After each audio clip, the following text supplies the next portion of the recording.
No matter how long you try to hide it, the truth will eventually come out. A famous saying that Eddie Kaihura, the current CEO of Afrinic, should have definitely believed in, as a man with questioned reputation got removed. We've been shocked with his questionable behaviors for a long time now. Eddie Kaihura, whose name always rings bells, of corruption allegations, expectations about unlawful usage of power, finally got suspended for his position as the CEO of Afrinic by a court order until further notice. And we can't say we're surprised. Eddie Kaihura, a familiar name we have mentioned in many of our videos before, he finally got what he deserves. A suspended CEO of Afrinic has only led the respectful organization to more trouble, thinking that he and his friends, who are members of the current Afrinic board of directors, can do whatever they want with no one telling them anything.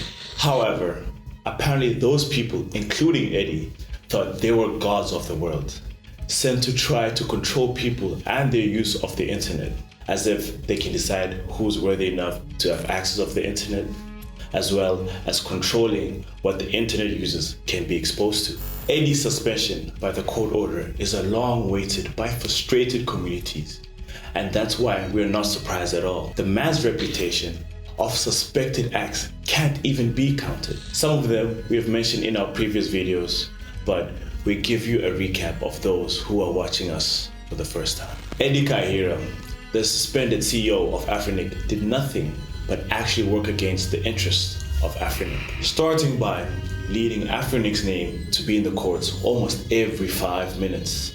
As under his leadership, Afrinic's legal cases have skyrocketed to an unprecedented level, as well as passing illegal resolutions with the help of his friends, the current board members of Afrinic. Resolutions that are against Afrinic by laws itself. Even when we talk from a professional aspect, the man even failed in fulfilling his duties as the CEO of Afrinic, not matching the KPIs for his position. Eddie turned Afrinic into a chaotic place with a very high turnover rate.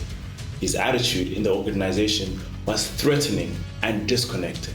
The man even failed to finish his action plans as CEO. Eddie, who claims in his tweets that his pro-connectivity is doing a pure act of hypocrisy here, as the man is trying to disconnect the internet users from their basic right of using the internet as they want. Not to ignore all the rumors and suspected acts of Eddie and his friends in the board of directors trying to legalize and validate elections for Afrinic. This isn't fair nor legit. Being a lousy CEO isn't the biggest of Eddie's problems though. Remember this name? Amin Daesh, a terrorist supporter that we talked about in our previous videos. Amin has been seen in a photo with Eddie, and we suspected that Amin is a loyal friend of Eddie. And because of that, we suspect that Eddie granted him a candidacy seat in the elections of Afrinic's board of directors. So, what is the CEO of Afrinic doing with a terrorist sympathizer? Why is the CEO of an RIR has been seen talking very closely with a man who is widely known for his support with terrorist organization, and do whatever he can do to be a part of a corrupt cabal of people who run Afrinic? Amin Daesh was chosen by the corrupt board of directors as the candidate of the West Africa board seat. Is it just me? Or does something smell fishy in here? Is it conceivable that Amin whispered something in Eddie's ears in one of those meetings? Adding to the fact that Eddie helped Amin shoot a video on his first day of arrival to Mauritius, attacking a certain Afrinic members. Moreover, as soon as an email exposing them and their relationship was brought to light, Eddie launched a censorship, effectively making sure no one could post anything that painted him and his corrupt group of friends in a bad light. I have so many questions, starting with the most obvious one. If you claim you haven't done anything wrong, why bother hiding?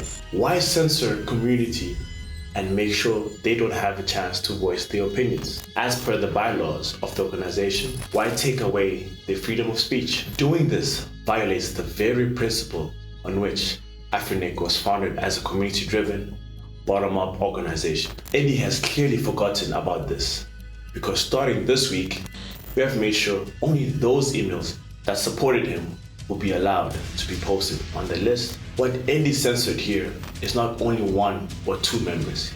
He censored the whole community. And the community basically is the core of Afrinic. As this community is what gives Afrinic its legitimacy, this community is the god of Afrinic. And by destroying it, Eddie is destroying Afrinic's legitimacy. Now, with all that's being said, any logical person with a hint of humanity in him, her, will put Eddie to fault. And when a man is at fault, the best thing to do is to admit their faults, apologize, and try to solve matters in a peaceful ways. But Eddie won't be Eddie if he doesn't cause more problems, refusing and a peaceful way of solving problems. Eddie keeps bringing more fighting and drama around the name of Afrinic, as we have seen so far. Now, who wants a man like this, with all these problems around him, to be a CEO of Afrinic? Who wants a man like this to be a CEO of anything? Eddie Kayura is viewed by many as a man with hidden agendas. That for sure does not match the Afrinic's agendas, as what he has done is against freedom, respect, and apparently is very close to the agenda of terrorist supporters. The good thing is, justice always wins in the end, as a judge has ruled that Eddie has abused his powers as the acting CEO of Afrinic and made the right decision to suspend him till further notice. And despite the many rumors Eddie and his friends have tried to create regarding NRS, the law has intervened to make its stance clear. NRS is not the enemy here. It is clear who is trying to ruin Afrinic here. This ruling proves that we are not only making these informative videos based on feelings of prejudice, ulterior motives, but rather these are memorandums, petitions, and calls of action founded on facts, accurate research, and the truth that cannot be refuted. Justice may come late, but it always arrives at the end. We're thrilled that the public is getting to know who the real bad guy are, who is trying to destroy the Afrinic here. NRS is committed to save Afrinic and replace all its corrupted leaders, to put Afrinic back on track and save what was once a respectful IRR to the internet.